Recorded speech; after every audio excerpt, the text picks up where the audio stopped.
Bueno, ya estamos grabando, ahora sí, me están escuchando. Y un saludo para María, Karen, María José, Neila, que se encuentran en este momento conectadas en esta segunda conferencia web del curso Teoría Sociológica Clásica.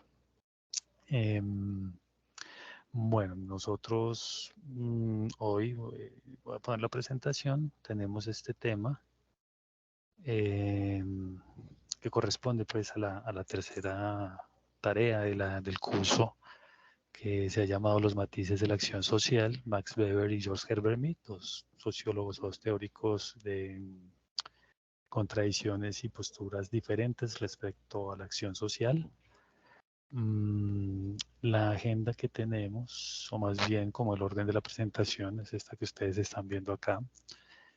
Primero haremos como una aproximación muy general a la idea de acción social, luego haremos un pequeño repaso sobre las ideas de acción y orden en Durkheim y Weber, un poco retomando esta cuestión de las presuposiciones teóricas que habíamos visto en la primera tarea, para ver cómo eso que vimos en la primera tarea pues se articula con o tiene, digamos, una continuidad y se puede observar en diferentes posturas teóricas. Y ya pasaríamos a mirar un poco más detenidamente la idea de acción racional en Max Weber y la idea de acción simbólica, para diferenciarlo un poco de la postura de Weber, en George Herbert Mead. Y al finalizar, si hay preguntas sobre la realización de la actividad, que consiste en la realización de un podcast. Bien. En la medida en que les iba a comentar, en la medida en que termine cada tema, pues voy a preguntar si ustedes tienen inquietudes, tienen preguntas, y bueno, me comentan, levantan la mano, me comentan por el micrófono, o ponen la pregunta por el chat. Bien, entonces comencemos con la idea de acción social. De manera muy general, no pensando ni en Weber ni en George Herbert Mead, sino de manera muy general, podríamos decir que la acción social es una conducta, entre comillas, pongámoslo entre comillas para tratar de impulsar un poco a qué nos estamos refiriendo. Es una conducta específica que se observa en un individuo o colectivo. Incluso se podría hablar de instituciones, pero eso es más debatible. Una acción orientada hacia la presencia o hacia la acción de otros individuos o colectivos, es decir, es relacional, ¿no es cierto? Por eso es acción social. O también objetos del mundo. Digamos, ya si hablamos de las tecnologías digitales, nosotros interactuamos con otra clase de objetos del mundo, como los algoritmos, y podría actualizarse este concepto de acción social a lo que estamos viviendo hoy en día. Y esa conducta puede tener diferentes matices o móviles, es decir, motivos como la calculabilidad, el interés, las normas sociales, la moral, los valores, los afectos. Pueden estar mediadas por una especie de contagio en una acción de masa, ¿no? Digamos en una acción de pánico, es una especie de acción, o puede ser una reacción inmediata. Aquí van a aparecer una suerte de formas que vamos a mirar más adelante, que podrían caracterizarse como ejemplos de acción social. Por ejemplo, una cena, esta puede ser una cena, aquí la que estoy señalando, una cena navideña, ¿no? O una comida tradicional en una familia cualquiera, de cualquier país. Podemos tener la acción del voto, la acción electoral. Y aquí tenemos una forma de acción colectiva, una manifestación, una protesta, y una acción muy sencilla como el saludo de la mano. Cada una de esas acciones, que son solamente ejemplos, en la vida nosotros estamos desarrollando todo tipo de conductas orientadas hacia otros o orientadas hacia las instituciones. Tienen unas características que son lo que están tratando de ver Max Weber y George Herbert Mead desde su perspectiva particular. Y aparecerían unas preguntas acerca de la acción social. ¿Por qué un individuo, un colectivo o una institución desarrolla una acción en un sentido determinado? ¿Qué es lo que lo mueve? ¿Cuáles son las características de esa acción? Es decir, qué tipo de acción se está ejecutando. En nuestros ejemplos, ¿qué es lo que diferenciaría a cada una de estas acciones? Ustedes pueden ir pensando en eso, de pronto para hacer sus preguntas o para conversar. ¿Cuáles son los motivos y los elementos que más influyen y afectan a los individuos, colectivos e instituciones en sus formas de acción? Esas serían preguntas muy generales para mirar, digamos, un poco, ir aproximándonos al concepto de acción social, que en este caso sería apenas una idea introductoria. Bien, para que ustedes vayan, digamos, vayamos mirando, ¿no? Que tratando de reflexionar un poquito mientras conversamos sobre qué es eso de la acción social. Ahora un repaso muy rápido sobre la idea de orden social y acción social en Durkheim y Marx. Porque habíamos dicho que estas son las dos presuposiciones, digamos, fundamentales de toda teoría sociológica, el orden y la acción, y que hay teorías que se centran un poco más en el orden, otras que se centran más en la acción, sin que descuiden, digamos, el otro elemento. Es decir, en el caso de Durkheim y de Marx, lo que vimos es que se centran más o trabajan más la idea de orden, pero no descuidan la idea de acción. Y en el caso de Weber y George Herbert Mead, lo que vamos a ver es que se concentran más en la idea de acción social, pero por supuesto también tienen una reflexión sobre el orden social. Estas presuposiciones son supuestos. La idea de supuesto es importante porque es, digamos, la base a partir de la cual un teórico construye su teoría y es una especie, digamos, de algo que da por hecho, que da por sentado. Es apenas el principio a partir del cual detona su teoría. A veces los supuestos pueden ser cuestionados, otras veces validados, pero es necesario para poder, y pueden tener un origen incluso ideológico, pero también metafísico, es decir, no siempre los supuestos están dados en la realidad. Recuerden el continuum del pensamiento científico de Jeffrey Alexander, esa relación entre lo empírico, el mundo de los hechos y el mundo, digamos, de lo abstracto, de lo metafísico.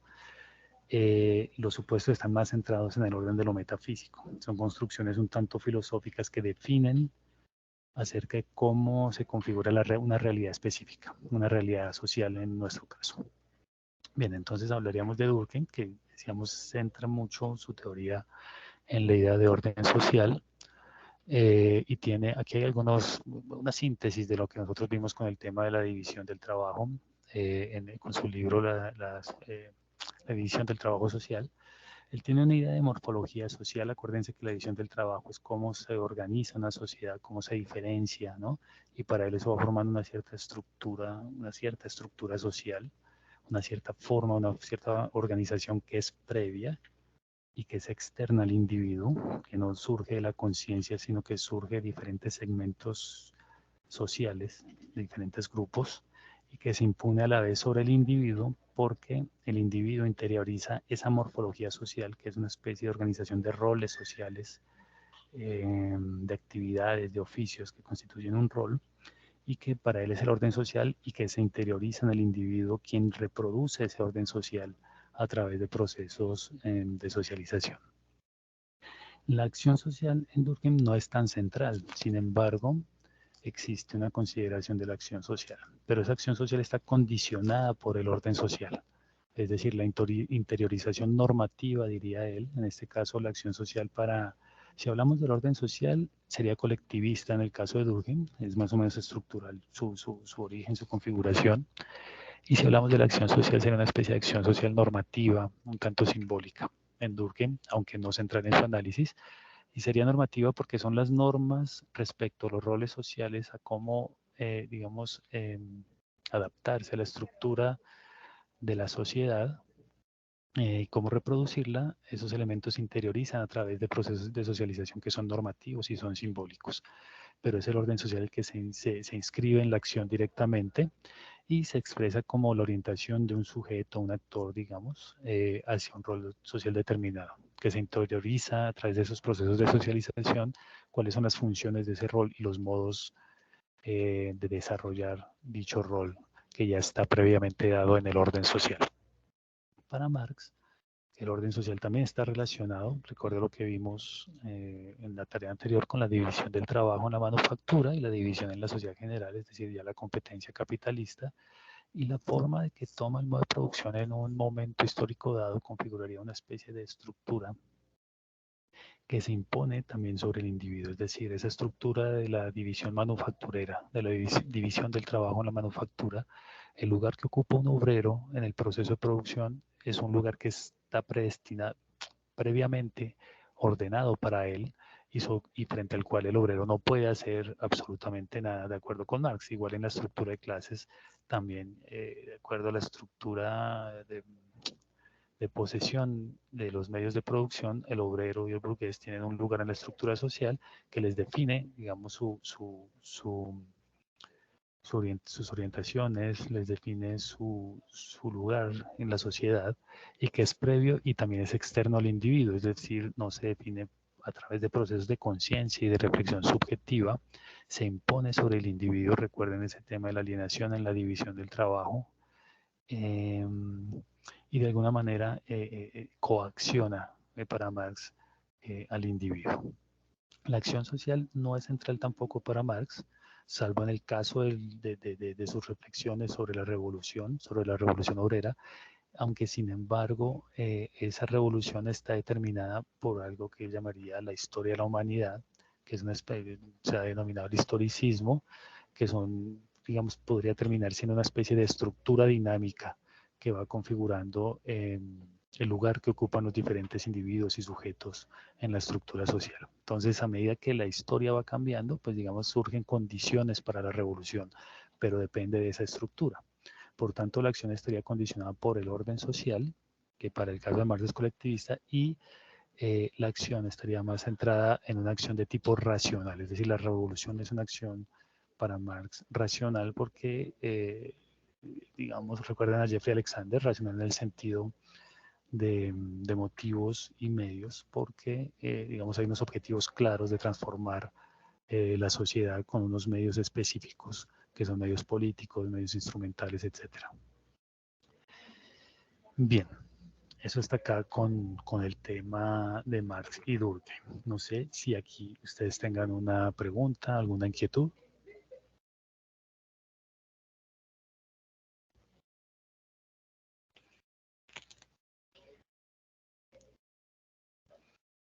Por ahora todo muy bien.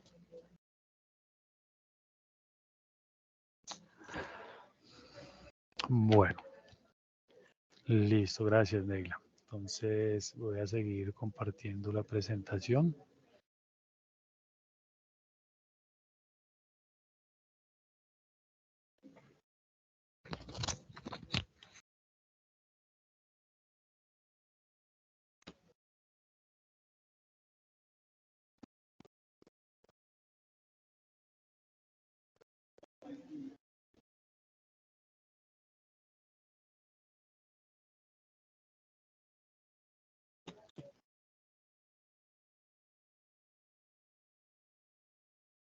Bueno, mientras María nos escribe, voy a seguir a introducir ya a Max Weber. Un poco de contexto para empezar a hablar de la acción social en Max Weber, ¿no? Ya aquí vamos a cambiar, no vamos a hablar tanto del orden social, sino de la acción. Entonces, Weber es un teórico sociólogo alemán. Ahí tienen ustedes el periodo en el que escribe, bueno, nace en el 64 y muere en 1864 y muere en 1920. Están sus obras representativas. Nosotros leímos parte de la ética protestante y el espíritu del capitalismo, que lo escribe en 1905. Y leímos un capítulo, el capítulo inicial de Economía y Sociedad, que es una especie de compilación que hace su compañera intelectual y de vida, Marianne Weber, y publicado en 1922, pero tiene otros textos importantes como El político y el científico, ensayos de metodología sociológica y otro libro llamado Historia económica general. Weber es un teórico que ya comenté que es alemán, pero y ha tenido una gran influencia, por eso es también uno de los clásicos en diferentes, digamos, corrientes de la sociología.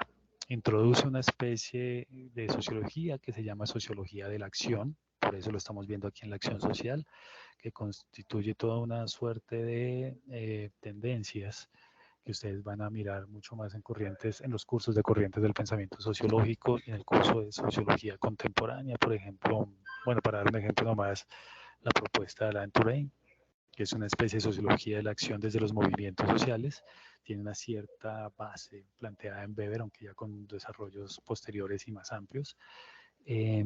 Otro punto que es la sociología comprensiva, que es desarrollada de alguna manera por estos señores Berger y Luckmann, que ustedes verán en su curso de corrientes del pensamiento sociológico. También constituye uno de los pilares de la teoría funcionalista desarrollada por Talcott Parsons, y a partir de la teoría funcionalista, la teoría de la acción racional, que está muy relacionada con la teoría de la modernización. En trabajos sobre sociología de la religión, sociología de las organizaciones por su concepto de burocracia, y también en muchos trabajos tanto de la sociología política como de la ciencia política respecto a la teoría del Estado, que tiene un trabajo muy importante también sobre el Estado de tipo racional. Su contexto histórico, bueno, ustedes ven, está escribiendo a finales del 19, pero sobre todo a comienzos del 20, en el preludio y durante la Gran Guerra, donde la Primera Guerra Mundial. Y también el contexto político en Alemania es la consolidación del Estado Nacional a finales, más o menos entre mediados y el último tercio del siglo XIX. Se va consolidando el Estado Nacional, unificando el Estado Nacional alemán bajo unos regímenes, digamos, un tanto autoritarios y, digamos, autoritarios y autocráticos, pero se va consolidando ese Estado Nacional. Posteriormente, Weber es un liberal. También estamos hablando de la consolidación del capitalismo industrial, que en Alemania se da de manera tardía con relación a países como Francia o como Inglaterra.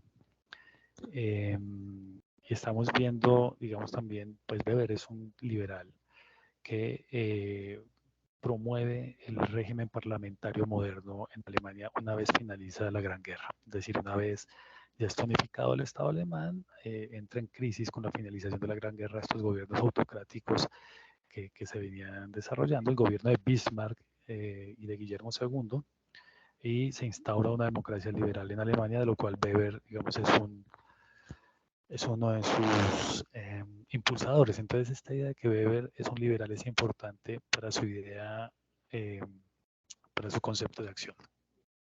Bien, voy a mirar aquí la pregunta que nos había hecho la compañera. Bueno, perfecto.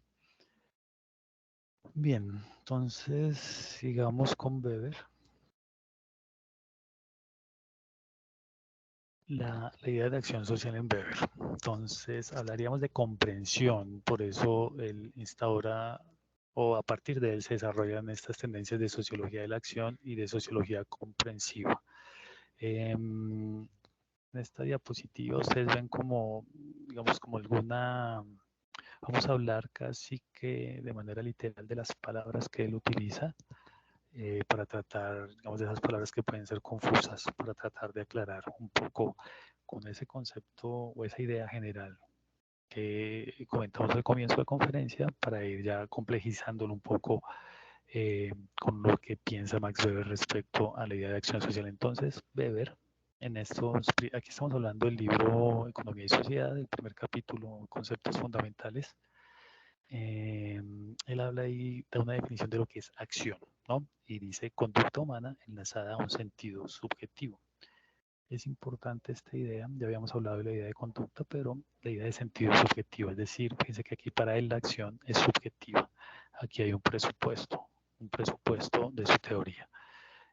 No está orientada hacia cuestiones, digamos, objetivas, cuestiones externas al individuo, sino que cuando hablamos del sentido subjetivo, estamos hablando ya de una cierta conciencia, de un cierto pensamiento interno que, digamos, plantea una cierta diversidad de cuestiones. Y el sentido podríamos pensarlo como casi el motivo por el cual uno está desarrollando una acción, desarrolla una conducta. Ese es el sentido subjetivo. Y la acción social, es decir, en un saludo, ¿cuál es el sentido de saludar? En un saludo de mano o en un guiño de un ojo. ¿Cuál es el sentido? Esa es una pregunta para ustedes. ¿Qué sentido tiene un guiño de un ojo, por ejemplo? Y ahí estaríamos hablando ya concretamente de lo que es una acción desde el punto de vista de Weber. Acción social, ya que él va definiendo un poco más ampliamente esto, es una acción en la que el sentido aumentado, es decir, el sentido que se le adjudica a una acción o que se puede identificar en una acción por un sujeto se está referido a la conducta de otros, sean estos individuos o sea una pluralidad, un colectivo, incluso hasta desconocidos, ¿no es cierto? Como tipologías de poblaciones, etcétera, que son personas que no conocemos, pero que sí consideramos, nosotros tenemos tipologías regionales, por ejemplo, ¿no? No, que nosotros pensamos o actuamos de acuerdo a una persona que vive en otra región, es una especie de sentido mentado respecto a un desconocido, o incluso personas que ya han muerto o que están presentes o que van a, o que aún no han nacido. Por ejemplo, los derechos de las generaciones futuras tienen que ver con este asunto. Entonces la acción social está siempre referida a la conducta de otros, no hay otra manera de comprenderlo. El motivo, que lo decíamos, está muy relacionado con el sentido, dice Weber, es la conexión de sentido que para el actor aparece como fundamento en la conducta. Es decir, la conexión de sentido es lo que vincula el sentido inicial de una acción y el desarrollo de la acción. Es decir, lo que yo espero o esperaría que suceda cuando estoy desarrollando una conducta. Eso que yo espero que suceda es lo que Weber llama conexión de sentido. Y es, digamos, vincula el desarrollo de la acción con el sentido plenamente subjetivo. Es decir, en un saludo de mano, la conexión de sentido es lo que yo esperaría que sucediera por la intención de saludar a alguien, ¿no? Y lo que pasa, y si sucede lo que yo estoy esperando, habría una conexión plena de sentido. Igual en un guiño de enojo. ¿Qué espero yo cuando guiño un ojo del otro? Por eso es que la acción es social. Estos son ejemplos muy, muy sencillos para tratar de entender esta idea, pero la acción social, por supuesto, es mucho más compleja. Si hablamos de una protesta, si hablamos de un movimiento social, si hablamos de una acción política, si hablamos de una cantidad de situaciones que estamos viviendo hoy, pues por supuesto tendríamos una complejización de este concepto. Otra idea que utiliza Weber es la explicación causal, y aquí es donde él empieza a, digamos, este capítulo también es un capítulo de método, porque él empieza a dar, digamos, pautas de cómo desarrollar una sociología. Y él dice entonces que la explicación causal consiste en que a un determinado proceso observado sigue otro proceso determinado. Esta es la captación de la conexión de sentido, que es un poco lo que yo les había comentado. Si el desarrollo de la acción tiene una vinculación con el sentido que el sujeto inicialmente le imputa a su acción, pues habrá una explicación causal. Es decir, si mi saludo tiene un efecto esperado y ese efecto se da, hay una explicación causal entre el sentido que yo le puse al saludo, el interés que yo tengo en estrechar la mano a alguien y lo que pasó después. Es decir, ese sentido se consideraría una especie de causa de lo que está sucediendo posteriormente y así se explicaría una acción social desde el punto de vista de Max Weber. Y la comprensión, que es el otro asunto, digamos, de esta tendencia que Max Weber inaugura, que es la sociología comprensiva, es que nosotros podemos captar de manera interpretativa, ¿no? Este elemento es importante, es interpretativo, el sentido o la conexión de sentido. Y él dice, bueno, la comprensión, la interpretación explicativa, que es el asunto de donde aparece para él el fundamento de la sociología, comprender la acción social explicándola. Dice él, se puede explicar de diferentes maneras, pero la forma más clara, el máximo de evidencia desde el punto de vista metodológico es la acción racional, es decir, la más evidente, la que se puede explicar con mayor claridad, es un tipo de acción que es la acción racional, que la veremos más adelante, pero eso lo indico ahora para que vayamos adelantando como algunas palabras. Por tanto, para Weber, el objeto de la sociología, como ya lo comenté, es entender la acción social interpretándola, es decir, explicar la conexión de sentido que tiene cualquier acción social, sea una acción mínima o sea una acción, digamos, mucho más compleja como las que ya he mencionado. Bien. Aquí siguiendo con las cuestiones de método, entonces algunos supuestos que tiene esta idea de Weber respecto a la acción social. Recuerden que ya les comenté lo que podríamos considerar como un supuesto y entonces para él la acción tiene principalmente un carácter individual, no tiene otro carácter. Ese es el fundamento de la acción social. Él dice que las formaciones colectivas, por ejemplo, como el Estado, ¿no es cierto?, como la escuela, que nosotros llamaríamos instituciones, terminan siendo entrelazamientos de la acción individual. Desde ese punto de vista, uno podría pensar que las instituciones tienen o desarrollan una forma de acción social porque son entrelazamientos de la acción individual. Por supuesto, nosotros podríamos observar eso empíricamente, pero para Weber es un supuesto que parte de ahí. Él es un liberal, no olviden que es un liberal, y para él, digamos, para el liberalismo en general, el individuo es la unidad, es el fundamento de toda su concepción, de todas las teorías que parten desde esta, digamos, desde este presupuesto ideológico también. Y dice él que esas formaciones colectivas no son materializaciones en el sentido estricto, sino representaciones que a menudo guían la acción. Un ejemplo es el Estado. Mucha gente orienta su acción política respecto al concepto o a la idea que tiene de lo que es el Estado, pero el Estado no es una materialidad desde este punto de vista.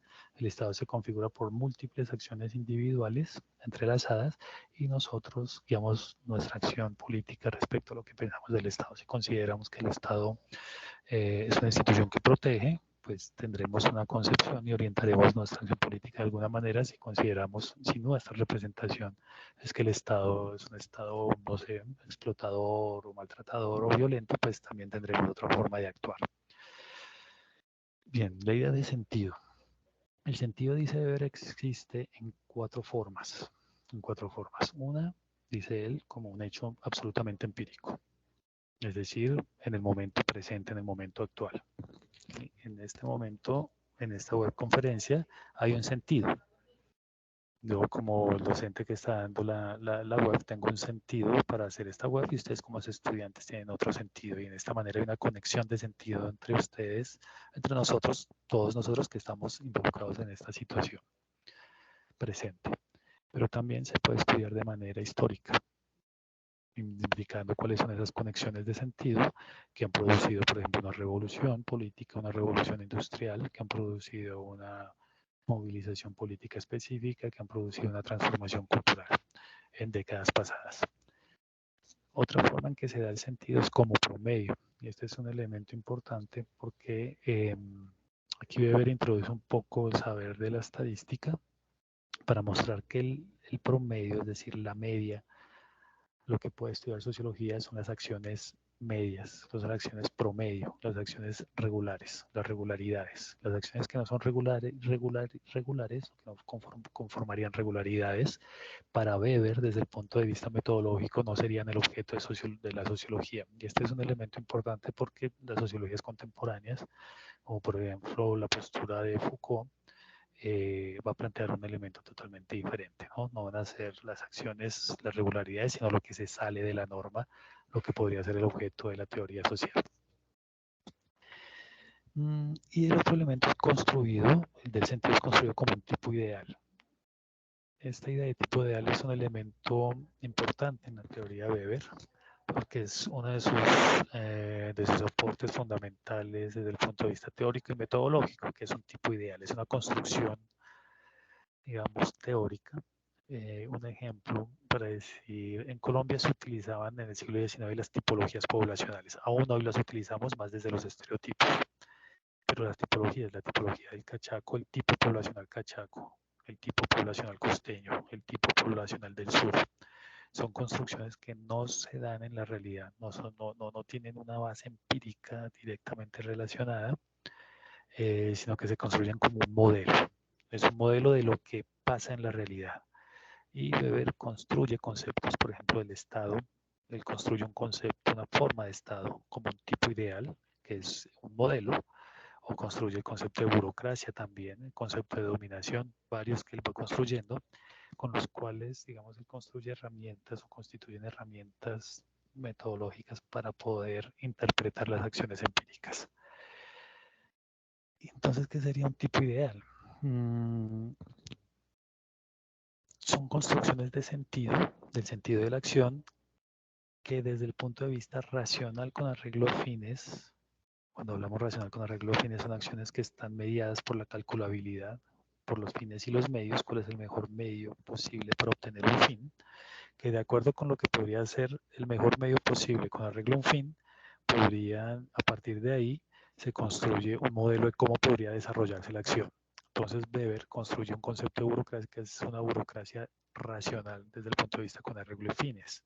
Un estado racional, teóricamente, dice el estado más racional posible desde el punto de vista teórico, es un estado que tiene un cuerpo burocrático independiente del gobernante, para resumir bastante su concepto, y que ese cuerpo burocrático se orienta por una suerte de normas técnicas, de manuales, de códigos de trabajo que les definen cómo desarrollar su tarea. Ese es el estado más racional posible, con lo cual él diría, bueno, ahora sí podemos mirar todas las formas que en lo empírico puede tomar un estado específico. Entonces, el estado colombiano, por supuesto, está muy lejos de ese tipo ideal de estado racional que utiliza Weber, pero nos permitiría entender, digamos, cómo se describir, ¿no es cierto? Sin entrar, digamos, en descripciones superfluas, sino describir con relación a ese concepto cómo es el Estado colombiano, de tal modo que la descripción, dice él, que se da de manera empírica, estas descripciones son una especie de desviaciones, entre comillas, desviaciones porque se distancian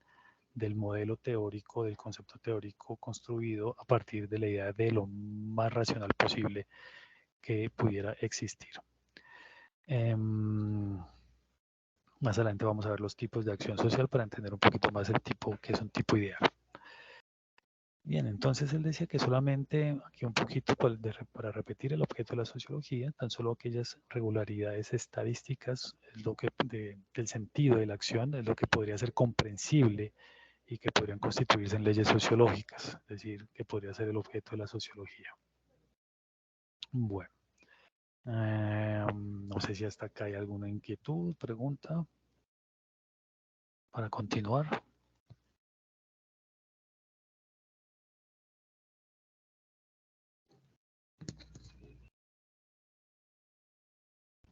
Bueno, Naila, gracias. Entonces sigamos.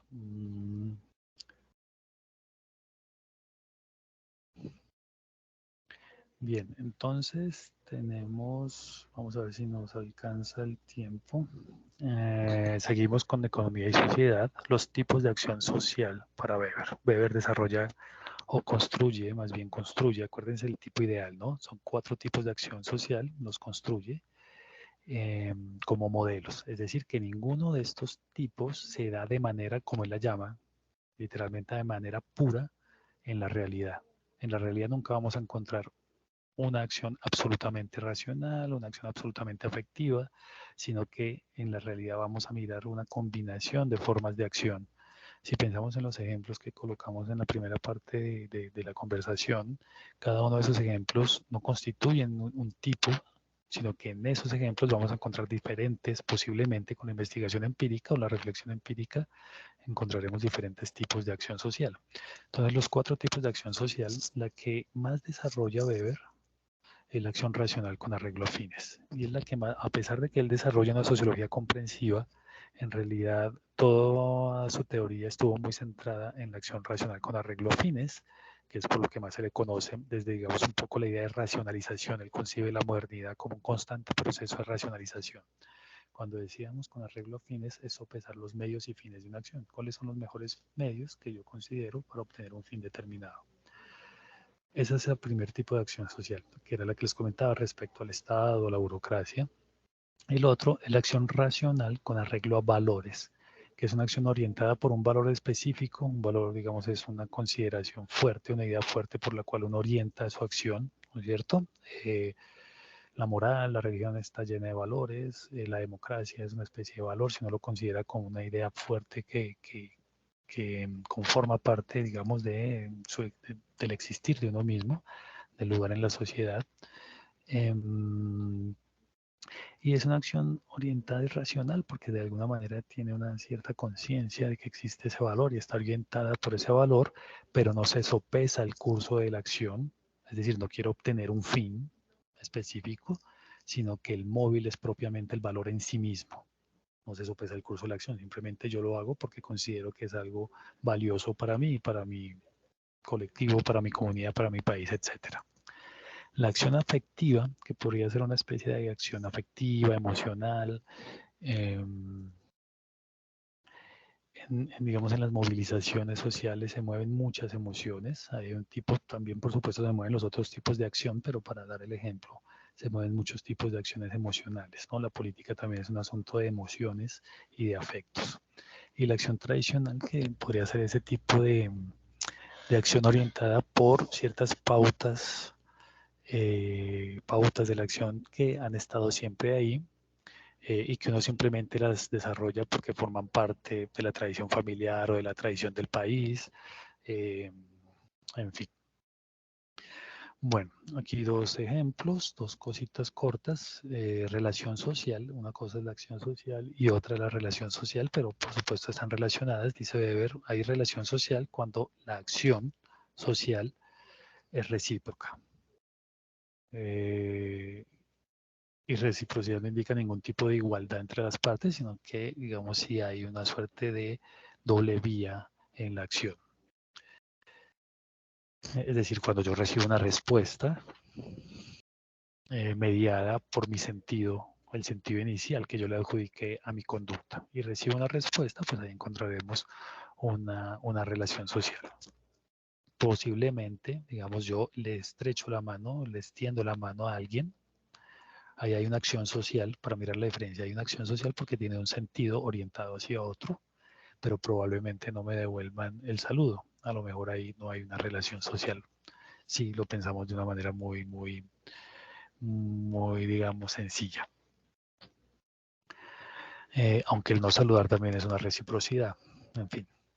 Y el orden, fíjense que él no descuida la idea de orden social, él simplemente dice que cuando hay unas máximas y unas pautas de acción, que de alguna manera son válidas para mí, que se mantienen en el tiempo y que aparecen con cierta obligatoriedad, y aparecen como modelos de conducta, entonces ahí se constituye o se configura o se construye una especie de orden social, de tal modo que podríamos pensar que la idea de orden social en Max Weber es el conjunto de pautas para la acción que se organizan y que en un grupo determinado tienen cierta legitimidad o terminan siendo válidas para mi actuar, y que yo conscientemente las asumo y las adopto como una referencia para orientar mi conducta en la vida.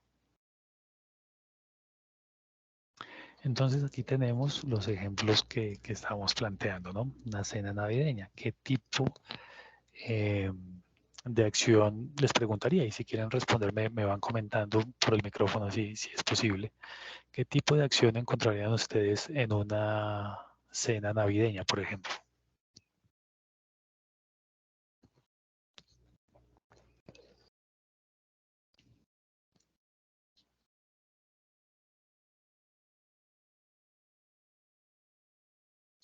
Pues yo creería, mi profe, que es que eh, tipo de acción tradicional. Perfecto, sí, la más clara, diríamos, es una acción tradicional, ¿no es cierto? Es una cuestión que nosotros repetimos, igual vamos, no hacemos mucha reflexión sobre el hecho de la cena navideña, simplemente ha sido así toda la vida. Pero encontraríamos los otros tres formas de acción social. La que encontramos de manera más evidente es la tradicional. También tendremos una forma de acción con arreglo a fines, se podría encontrar. De pronto no de manera tan clara, pero es posible que alguien vaya a una cena navideña porque eso le implica, no sé, por un medio específico, le implica aumentar por ejemplo, su capital social, su relacionamiento con otras personas, con familiares que no ha visto, y ahí encontraríamos una forma de acción racional, ¿no es cierto? Estoy buscando mejorar mis relaciones con la familia y por eso voy a la cena navideña.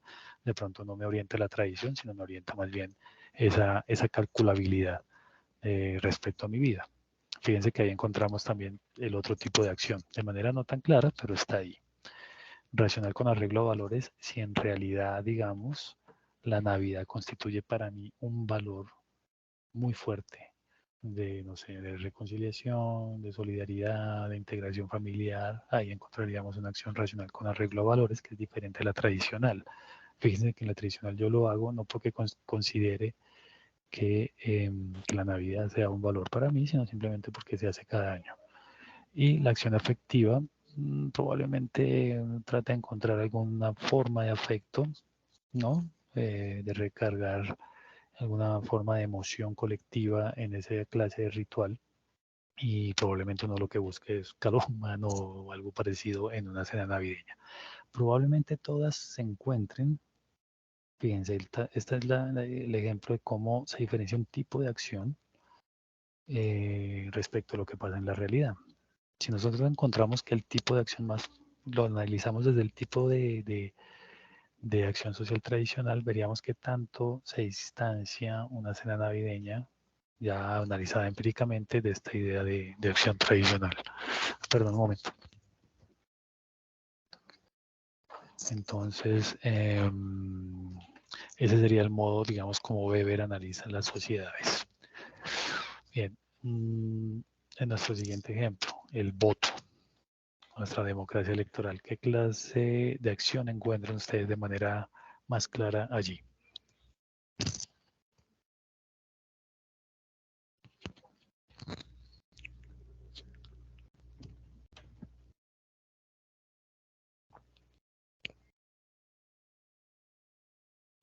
Profe, afectiva porque como dice, la política tiene pues afectividad, pues lo escuchaba así, profe. Probablemente sí, hay afectiva, entonces probablemente uno vote porque un candidato le parezca a uno buena persona o le mueva una cierta emoción, ¿no es cierto? Algo que no es muy racional. Mucha gente vota de manera emocional, perfecto, pero encontraríamos también otras, las otras, ¿cómo verían las otras formas de acción en el voto?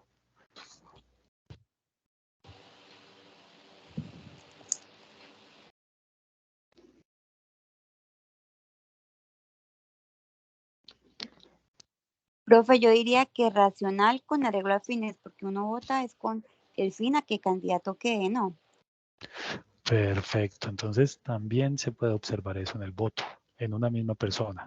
Es decir, puede que el candidato me mueva unas emociones o la candidata, pero también yo estoy votando porque analice el programa de gobierno, ¿no? Y considere que votar por ese candidato es el mejor medio para obtener una transformación o mantener una política, en fin, para lo que sea, para obtener un fin en la organización del Estado y la forma de gobernar. Entonces ahí habría una acción racional con arreglo a fines.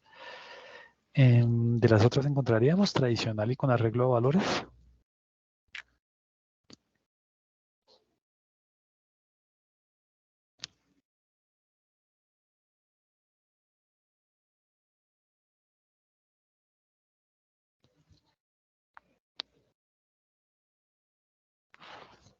Por ejemplo, tradicional a veces se puede dar cuando toda mi familia ha votado por un partido. Eso se daba hace unas décadas con mayor intensidad y frecuencia. Y yo simplemente termino votando por ese candidato. Y con arreglo a valores podemos pensar en la ideología. Es decir, yo considero que los valores liberales o conservadores o progresistas son lo fundamental para mi vida. Así el candidato de pronto no me mueva mucho emocionalmente, me caiga mal, ¿no? Por decirlo de alguna manera. Puede que el programa de gobierno no me mate mucho tampoco, pero resulta que se libera el candidato o la candidata que más representa mis valores liberales o conservadores o progresistas y termino votando por esa persona. Lo que quiero decir es que en un mismo individuo podríamos encontrar esos 4 motivos de la acción, pero de manera analítica, de manera conceptual, de manera teórica, Weber nos los presenta por separado. En la realidad se pueden mezclar todos. Y eso puede pasar con cada una, con los otros ejemplos, ¿no? Con una protesta encontraremos los 4 tipos de acción. En algunos habrá una mayor presencia que en otros. Y en un saludo de la mano, que es una cosa muy sencilla, también podemos encontrar estas formas de acción. Bien, ¿alguna pregunta aquí?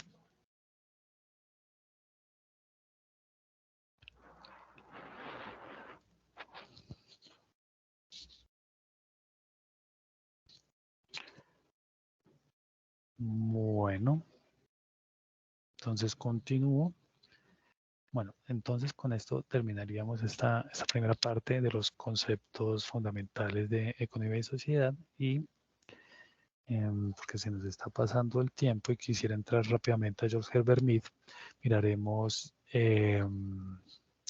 la cuestión de la reforma de la ética protestante y el espíritu del capitalismo. Si ustedes leyeron algo de esto y si tienen preguntas, pues me las pueden hacer para profundizar y vamos a profundizar un poco en lo que yo no toque. Rápidamente, pues la reforma protestante fue un proceso que se dio en el siglo XVI fundamentalmente, que se considera un aspecto fundamental de la norma de la modernidad, porque digamos, realiza una ruptura con la autoridad católica, se considera un proceso de secularización e individualización, pero también a partir de ahí algunos teóricos han tratado de interpretarlo como una manera también de construcción de la subjetividad, de interiorización de la religión católica que implica una separación radical porque con anterioridad a este proceso, pues la iglesia dentro de la religión católica, la iglesia, es decir, una estructura, impone sus principios sobre el individuo, ¿no? La confesión y el dogma y el credo, etcétera, son una forma de imposición que se interiorizan, pero la reforma protestante interioriza todas estas cuestiones, es decir, libera de alguna manera al individuo y lo convierte en un actor un poco más autónomo respecto a la fe. ¿Qué significa eso? Para la reforma protestante, pues hay unas diferencias en quienes desarrollan este dogma inicialmente, Martín Lutero y Calvino, pero digamos a grandes rasgos, lo que Weber está mirando, o sea, lo que quiere mirar Weber en este libro, más bien, es la relación, es decir, la conexión de sentido, en la idea, retomando la idea que veníamos hablando, la conexión de sentido entre una ética religiosa y una ética económica. ¿Cuál es la conexión de sentido? Si se pueden explicar causalmente una relación de ese tipo.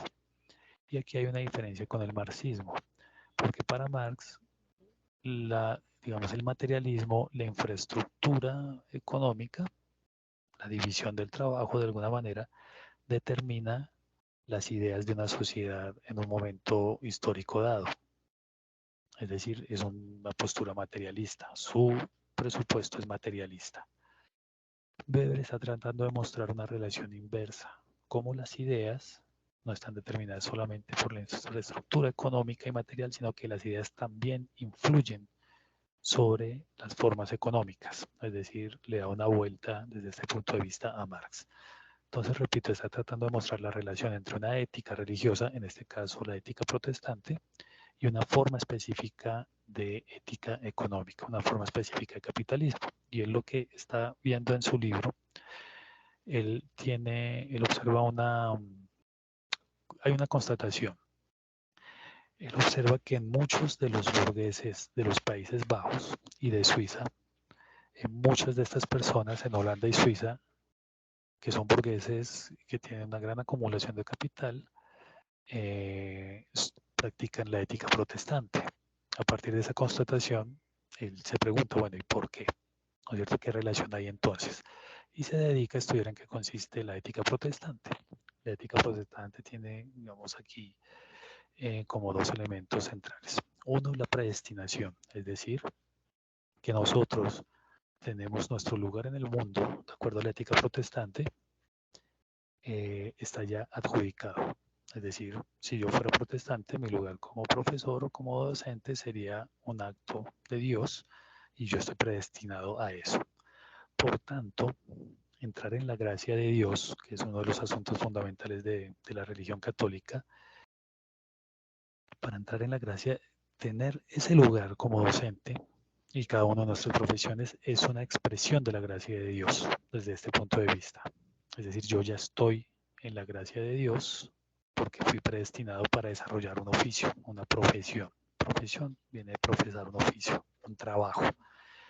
Y mi modo de mantenerme en la gracia de Dios sería realizando ese trabajo de acuerdo a los principios que orientan ese trabajo, esa profesión, es decir, haciéndola bien. Hay una diferencia en esto entre el catolicismo y el protestantismo. En el catolicismo, para entrar en la gracia de Dios, se deben realizar obras, obras buenas, llamémoslo así, ¿no? Mientras que en el protestantismo las obras ya son, es decir, mi lugar en el mundo y lo que yo hago ya es expresión de la gracia de Dios, de la actuación de Dios en el individuo. Por tanto, lo que hace el individuo no es realizar más obras, sino hacer bien su obra, su oficio, el oficio por el cual estuvo predestinado. Esto tiene unas consecuencias, y es que se construyó, digamos, la ética protestante, digamos, ese modo de ver el mundo, de desarrollar un trabajo de acuerdo a los principios de ese trabajo, implica una transformación en las pautas de vida. Y lo que observa Weber en esa relación entre esa ética protestante, que es una especie de racionalización de la vida, es decir, el ejemplo para él son los puritanos. Los puritanos eran personas que como principio ético tenían de alguna manera una reducción o digamos, un control muy fuerte, una coacción hacia digamos, el goce, hacia el placer, hacia lo que podrían llamar el desperdicio del tiempo, hacia el descanso.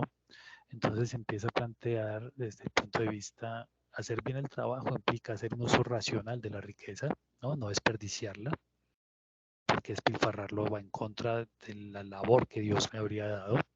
Se condena, por ejemplo, el lujo, el despilfarro, se promueve el ahorro no solo de capital, sino también el ahorro de tiempo, y la inversión y reproducción del capital. Entonces, estos elementos que encuentra Weber, que son un desarrollo de esta ética protestante, empiezan a incidir en una especie de ética burguesa, del ethos burgués, y en una especie de la ética del trabajo.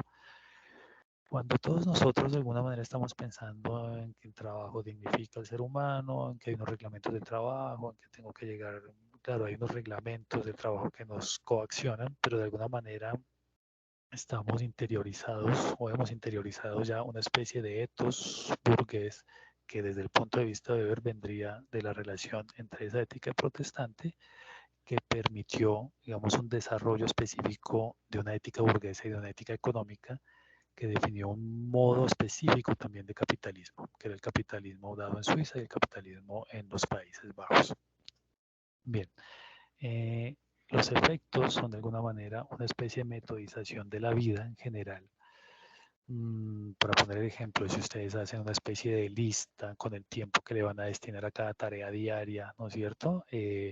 Están siendo, digamos, de alguna manera interpelados en grandes, largas cadenas históricas de interacción y de acciones sociales por una especie de ética, de un ascetismo laico, como lo llamaba Weber, derivadas de esa ética protestante. Eso es lo que él ha llamado el gran proceso de racionalización del mundo, esa metodización de la vida, que es en alguna manera un resultado o un efecto de la ética protestante. Entonces aquí él está viendo que sí hay una relación, hay una conexión de sentido entre, digamos, una acción social orientada a valores, que termina convirtiéndose como la reforma protestante, como la ética religiosa, que termina convirtiéndose en una acción racional orientada a fines, que es el capitalismo.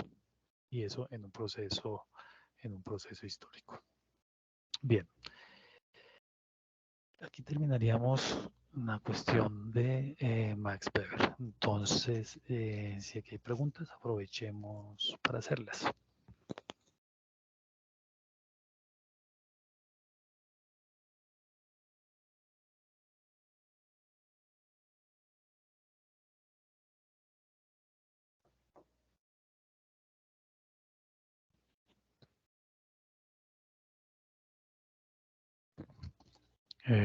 No sé, ¿no hay preguntas?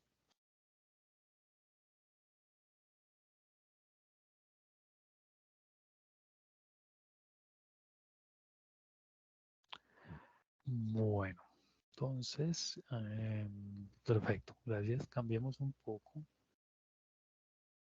Vamos a hacer un cambio de orientación.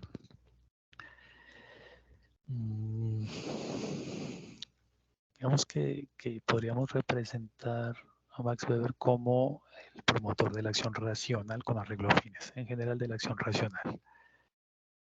Pero hay otras formas de acción que podríamos llamar acción simbólica, que no es exactamente esa acción racional con arreglo a fines, que podría ser una acción racional con arreglo a valores, de alguna forma, también una acción afectiva, una acción tradicional, pero que podríamos englobarlo en una idea que es esta de acción simbólica. Y uno de sus representantes clásicos podría ser George Herbert Mead. George Herbert Mead es un teórico estadounidense que escribe también, más o menos al mismo periodo que escribe Max Weber, pero su contexto histórico, aunque lo comparten, pues por supuesto su contexto geográfico, cultural y político es un poco diferente. Él tiene algunas obras representativas, como las que están viendo acá. La que leímos, o uno de los capítulos que leímos es del libro Espíritu, Persona y Sociedad, escrito en 1934. También comparte con Weber el contexto histórico de la Gran Guerra y el preludio de la Segunda Guerra Mundial. Y algo muy importante, y es que escribe en el contexto de la crisis económica de 1929, que genera también una crisis de la ideología liberal en Estados Unidos, en general en el mundo.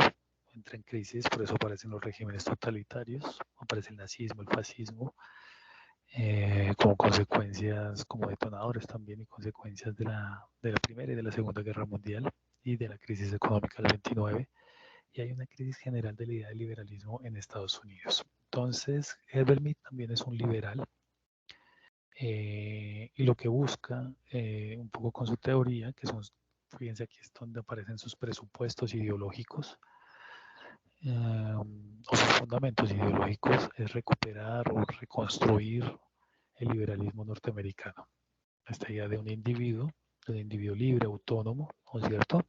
Pero de nuevas bases. Y plantea una corriente filosófica, o se inscribe en una corriente filosófica que es el pragmatismo, de lo cual hay otros teóricos como John Dewey desde la educación y James Peirce. Pragmatismo es una postura individualista que, digamos, se basa en la idea de experiencia social y que plantea que todo conocimiento humano parte de la interacción de los individuos con otros individuos y con los objetos del mundo. En esa interacción se forma la experiencia social y se van produciendo aprendizajes por algo que de manera esquemática podría llamar un ensayo y error, en la manera en que hay certezas formales, digamos, en las ideas y en los conceptos. Esas certezas se van dando por la constante interacción con los objetos del mundo, sean personas o otro tipo de objetos, van generando ciertas certezas sobre lo que pasa, ¿no es cierto? Y le van dando sentido a lo que nosotros pensamos sobre el mundo. En la medida en que esas relaciones generan ciertos problemas que cuestionan esas certezas, pues van apareciendo nuevas formas de conocer. Eso sería a grandes rasgos la idea del pragmatismo. Entonces, su influencia, de acuerdo con esto, bueno, tiene una influencia en una corriente importante que se produce en Norteamérica, que es la Escuela de Chicago.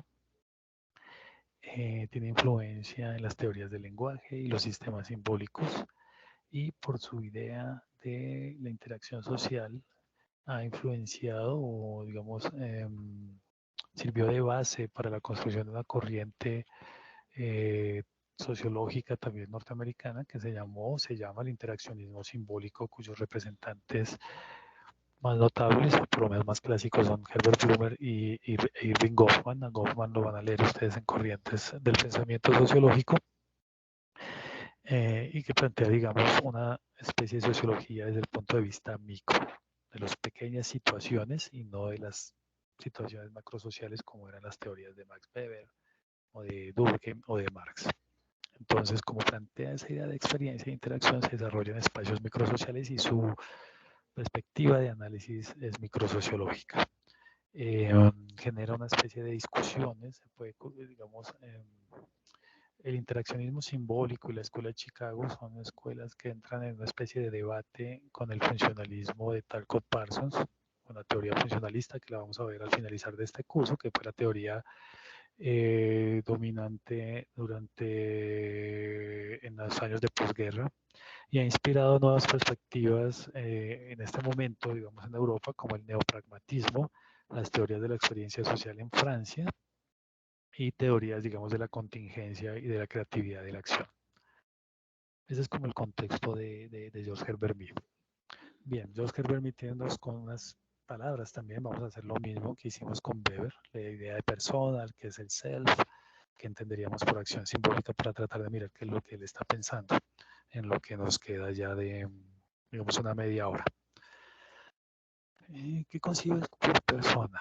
Persona, dice él, es el individuo que se inserta en una suerte de relaciones y en las que actúa sobre su propio lugar en el mundo, tanto como objeto como sujeto. ¿Qué quiere decir eso? Es un individuo que reflexiona sobre su lugar en el mundo a partir de las experiencias y de las actividades sociales que tiene. Es decir, actúa como objeto. Cuando yo reflexiono, yo estoy siendo objeto de mi reflexión, de la misma reflexión de mi actuar, ¿no es cierto? Me distancio. A veces cuando uno actúa, no está sopesando los efectos de su acción, los desarrollos de su acción, sino que simplemente está desarrollando una acción casi que inmediata, casi que intuitiva. Pero cuando uno reflexiona, se convierte en objeto para sí, en un objeto de la reflexión de uno mismo, desde la conciencia, y quien reflexiona es un sujeto también, ¿no? ¿Verdad? Entonces, es decir, cuando yo reflexiono me estoy convirtiendo en sujeto de mi propia acción y me estoy considerando como objeto de mi reflexión, es decir, me estoy distanciando de mi acción inmediata y me estoy colocando en una especie de segundo nivel para poder observar esa acción.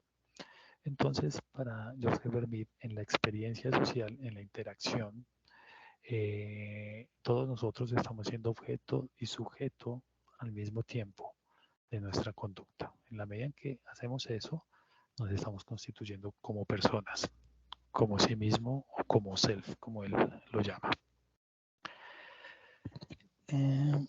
Entonces, en sí mismo, una persona también tiene unas características. Lo primero, y algo que es bien importante, que es uno de los conceptos de él, es que una persona se inscribe en la idea de el otro generalizado. Ya vamos a explicar qué es eso del otro generalizado, pero para introducirlo, el self, cuando uno entra en la experiencia social, en nuestras formas de acción, uno lo que está haciendo para George Herbert Mead, en la interacción, un individuo siempre interpreta o logra anticipar o posee previamente a la interacción el punto de vista de los otros. Cuando hablamos del punto de vista de los otros, es de alguna manera como las expectativas que tienen los otros de nuestra conducta, lo que están esperando respecto a nuestro rol social o nuestro lugar en social en el mundo, o de la situación como se esté determinando. Y una interacción en la que estamos nosotros, que bueno, no existía en la época de Mead, una interacción virtual. Cuando yo estoy interactuando con ustedes, yo logro anticipar o imaginarme de alguna manera con cierto grado de aproximación cuáles son las expectativas de ustedes respecto a mi acción. ¿Cuál es el punto de vista de ustedes respecto a esta situación en la que estamos? Y ustedes también. Ustedes logran anticipar cuál es mi punto de vista, qué es lo que yo espero de ustedes, mi expectativa respecto a ustedes en la interacción y en la situación social en la que estamos. Ese es el punto de vista de los demás. Entonces, cuando uno se constituye el sí mismo, el self, para George Herbert Mead es aquel que logra anticipar esos puntos de vista, ¿no? ¿Cómo pasa eso? Pues ya vamos a ver ese asunto. Porque fíjense que ese punto de vista sería previo a la misma acción o en este caso a la misma interacción. Bien, entonces cuando uno adopta las actitudes, dice, de los otros individuos, uno se convierte en el self, uno se constituye en persona, es decir, en ser social. Y eso se da a través de la comunicación y la conversación, es decir, está mediado por el lenguaje, y en ese sentido, pues podríamos hablar de una acción de tipo simbólico. No hay persona sin proceso social y sin experiencia social. Es decir, la experiencia social es lo que nos constituye como personas en una sociedad. Bien, ahora ya he adelantado algunas cosas. La acción simbólica tiene otra palabrita que es el gesto. El gesto es lo que se da de manera inmediata en la experiencia social. En el saludo de una mano, yo por eso lo coloqué acá porque es el ejemplo como más sencillo que tengo. El gesto es el acto inmediato de estrechar la mano. Decíamos, cuando uno extiende la mano, tiene una expectativa respecto al otro y no está esperando que a sí mismo le extiendan la mano, lo que generalmente sucede, ¿verdad? Ese es el gesto. Un guiño de un ojo es el gesto, una palabra, un saludo, es un gesto que se da directamente en el presente, en la experiencia social y por supuesto decíamos todo eso está mediado por el lenguaje, es decir, constituyen símbolos. El lenguaje es un conjunto complejo de símbolos y un símbolo podríamos pensarlo como una especie de síntesis y abstracción, de, de síntesis y abstracción de la realidad empírica, de lo que está pasando en la realidad, ¿cierto? Los símbolos nos permiten orientarnos y darle sentido a lo que pasa en el mundo concreto. Son síntesis, son conceptos, son abstracciones, y el ejemplo más claro de símbolo es nuestro lenguaje. Y nos permite precisamente insertarnos en la experiencia social, que es esa interacción que tenemos con diferentes objetos materiales, incluyendo los otros. Sin los símbolos no podríamos comunicarnos, no podríamos realizar gestos ni podríamos insertarnos en la experiencia social. Es decir, el saludo es una especie de símbolo que está indicando algo, sintetiza algo que está pasando en la interacción. Bueno, entonces diría George Herbert Mead que la racionalidad en este caso, que desde el punto de vista de Weber sería una racionalidad con arreglo a valores o con arreglo a afectos o de manera tradicional, nosotros lo hemos llamado una acción simbólica porque es una racionalidad que consiste en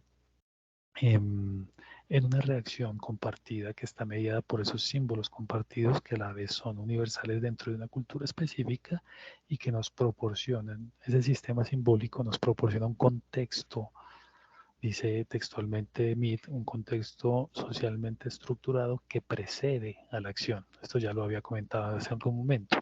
¿Qué significa eso? Que en un saludo, el saludo es parte de un sistema simbólico que implica que el saludo es un acto, digamos, de camaradería, podríamos decir de buenos modales, de manera más profunda podríamos decir que reproduce o acerca un vínculo social, ¿no? Una relación social, un vínculo entre dos personas, lo hace más cercano, nos da esa orientación.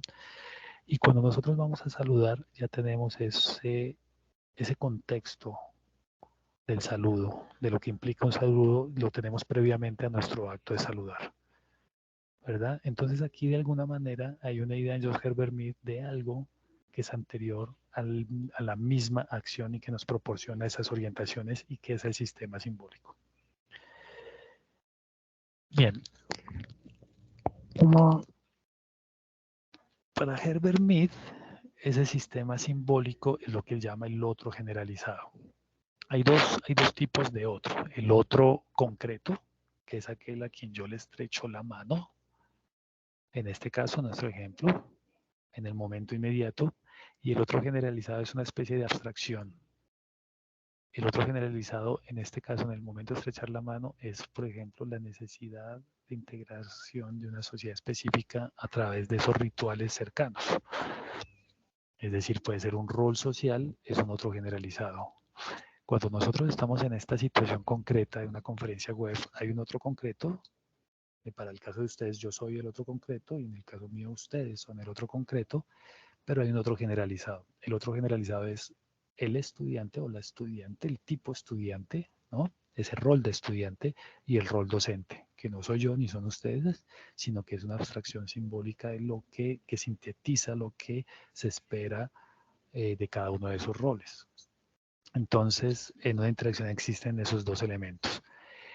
Él pone como ejemplo el juego y el deporte para aclarar un poco esta idea del otro generalizado. Cuando todos hemos jugado de alguna manera y algunas hemos practicado deportes, si ponemos el ejemplo del fútbol, o bueno, el béisbol, el baloncesto, Una interacción deportiva que tiene mucho de lúdico, también de juego, se da en la medida en que si yo hago un pase a otro compañero o compañera en baloncesto, yo lo hago porque tengo claro cuál es la expectativa que el otro compañero tiene de mí, a dónde debe ir el pase, cómo debe ir, ¿no es cierto? Pero eso yo lo tengo previamente a hacer el pase, es decir, previamente a mi acción. Esa idea de cómo debe ir el pase, de a dónde ir, ese lugar de lo que el otro espera de mí, que yo ya lo tengo previamente a mi acción, es eso que llamamos otro generalizado. Y eso, digamos, pasa en el conjunto de la sociedad desde la perspectiva de George Herbert Mead. Y esos roles abstractos, esas expectativas abstractas que yo ya poseo de los demás, de lo que los demás esperan de mí, de acuerdo a mi rol y a mi lugar en el mundo, la organización, digamos, múltiple y compleja de la cantidad de roles y expectativas y de actitudes de todos, dice George Herbert Mead, que están involucrados en un mismo proceso. Si hablamos de un partido de fútbol, sería ese un mismo proceso, pero de un partido de fútbol podemos pasar a una sociedad completa. Es lo que George Herbert Mead llama la estructura social. Es decir, que un grupo social y una comunidad proporcionan al individuo todo ese contexto simbólico que le permite desarrollar su propia acción. Aquí entonces ustedes podrán ver que para George Herbert Mead, aunque su centro de análisis es una situación microsocial dada por la interacción concreta y por la experiencia social, hay algo que precede a la acción, que es el orden social, que es el contexto simbólico en el que se desarrolla una acción social específica. El otro generalizado es una especie de concepto abstracto, de pensamiento simbólico. Y el pensamiento concreto es ese otro particular o el otro concreto del que yo les estaba hablando. Bien, entonces hay racionalidad, para George Herbert Mead hay racionalidad cuando todos los miembros de un grupo adoptan la perspectiva del otro generalizado, es decir, cuando poseen previamente por procesos de socialización e interacción previos, largos en cadenas históricas, esos contextos simbólicos que definen la organización de una sociedad y que permiten que esta sociedad se comunique. Bien, entonces, por ejemplo, él tiene un fragmento, lo voy a leer acá rápidamente. Una persona es una personalidad porque pertenece a una comunidad, porque incorpora las instituciones de dicha comunidad a su propia conducta, adopta el lenguaje como un medio para obtener su personalidad y luego a través de un proceso de adopción de distintos papeles, roles que todos los demás proporcionan, consigue alcanzar la actitud de los miembros de la comunidad, es decir, anticipar el punto de vista de los otros. Tal, en cierto sentido, es la estructura de la personalidad de un ser humano, que es al mismo tiempo la estructura de una sociedad específica. Bueno, y ya para terminar, él tiene otras dos palabritas, dos conceptos, que es el mí, que no es más que el otro generalizado. Cuando él habla de mí, está hablando de esa abstracción, ¿no es cierto? De cómo yo en una interacción concreta estoy incorporando o estoy poniendo en juego, en escena, esos roles abstractos, el contexto organizado, el orden simbólico que se impone al individuo y hay un yo concreto, que es la acción inmediata y la reacción a las actitudes organizadas en una situación dada de manera concreta. Y esta diferencia es importante porque si solo pensáramos en el mí o en el otro generalizado, estaríamos pensando en una forma de acción muy al estilo durkheimiano, en el sentido en que el orden simbólico se impondría sobre el individuo en la medida en que precede a la acción y le proporciona un contexto que le determinaría su acción. Pero como también hay una relación concreta, no solo con los tipos, no solo con los roles abstractos, normativos, digámoslo así, sino que hay una interacción concreta, aparece algo que desde perspectivas más contemporáneas le han llamado creatividad de la acción. Es decir, que la acción no siempre está absolutamente determinada por el contexto simbólico, sino que en la interacción hay una concreta, pueden aparecer una especie de fugas, de cosas que no se esperaban. Y que necesariamente, esto está muy en sintonía con lo que hablábamos hace un momento sobre la filosofía del pragmatismo, y que generan nuevos problemas y que implican, digamos, nuevas formas, por llamarlo así, de institucionalización cuando se producen esas fugas. Para el ejemplo del saludo, que si alguien no me saluda, es decir, no pasa lo que yo estoy esperando cuando le extiendo la mano, pues aparece una fuga en el contexto simbólico. Yo tengo que hacer algo en la relación concreta. El yo tiene que hacer algo para solventar esa situación. Entonces, las personas reaccionan de diferente manera. En ese contexto tan microsocial aparecería una forma creativa de la acción, algo que excede a lo que ya está instaurado desde el contexto simbólico. Si hablamos en situaciones más de la acción colectiva, pues por supuesto las protestas, los movimientos sociales son formas de la creatividad de la acción que, que exceden a lo que se esperaría de un ciudadano desde el punto de vista republicano, ¿no? Del civismo, de este tipo de cosas. Bien. Es decir, que para George Herbert Mead la acción nunca estará determinada y siempre es posible transformar las cosas por la misma experiencia social. Leeré estos tres apartados que plantea Mead para aclarar un poco esto. Si adoptamos la actitud de la comunidad en relación con nuestras propias reacciones, esto es cierto, pero no debemos olvidar esa otra capacidad, la de replicar a la comunidad e insistir en que cambie el gesto de la comunidad, es decir, interpelar a la comunidad. Él está hablando de la comunidad en el sentido del grupo, de la sociedad, que provee un contexto simbólico para la acción. Siempre es posible interpelar ese contexto simbólico, de lo contrario no existiría el sujeto, no existirían los movimientos sociales, no existirían las protestas, no existirían las transformaciones culturales. Podemos reformar el orden de las cosas, es decir, el contexto simbólico. Podemos insistir en hacer que las normas de la comunidad sean mejores normas. No estamos simplemente obligados por la comunidad, estamos dedicados a una conversación en la que lo que decimos es escuchado por la comunidad y en la cual la reacción de esta está afectada por lo que tenemos que decir. Y dice, esto es especialmente cierto en situaciones críticas. Estas situaciones críticas son aquellas en las que por la misma experiencia social, por la misma interacción, lo que ya está institucionalizado, el contexto simbólico que ya aparece, no permite resolver esas situaciones. Y ahí aparece una situación crítica que proporciona una transformación de las normas. Bien.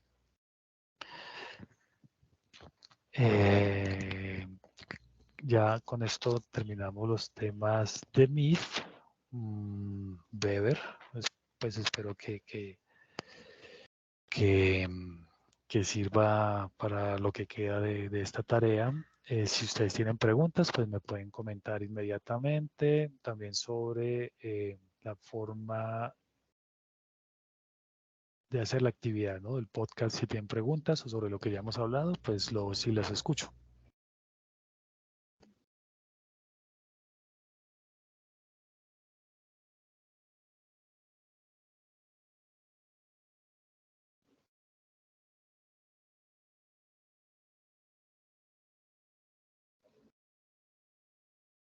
¿No hay preguntas? ¿Inquietudes? ¿Dudas?